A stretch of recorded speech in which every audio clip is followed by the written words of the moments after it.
Assalamualaikum warahmatullahi wabarakatuh. Harga diesel diumumkan melambung tinggi menjadi RM4.72.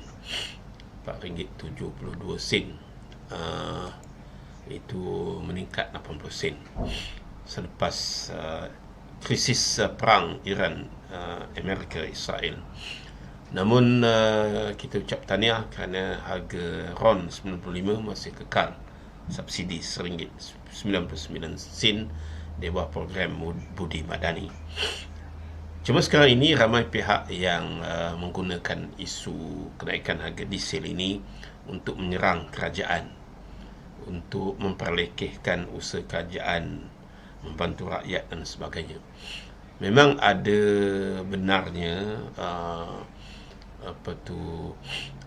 kesangsian ataupun kebimbangan rakyat tentang kenaikan harga barang dan sebagainya.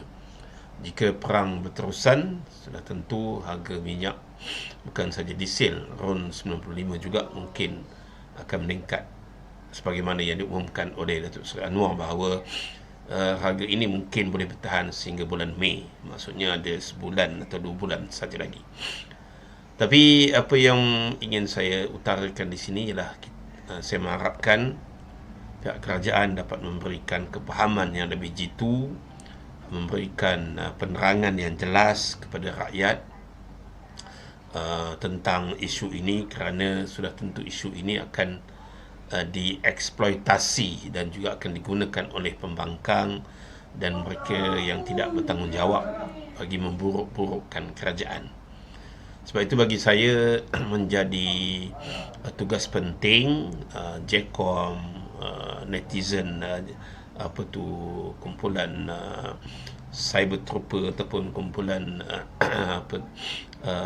tiktokers, facebookers dan sebagainya yang menyokong kerajaan ataupun jabatan-jabatan kerajaan yang berkaitan, pimpinan-pimpinan kerajaan, menteri-menteri, mengambil tanggungjawab untuk memberi penerangan sebaik mungkin supaya rakyat faham situasi sebenar.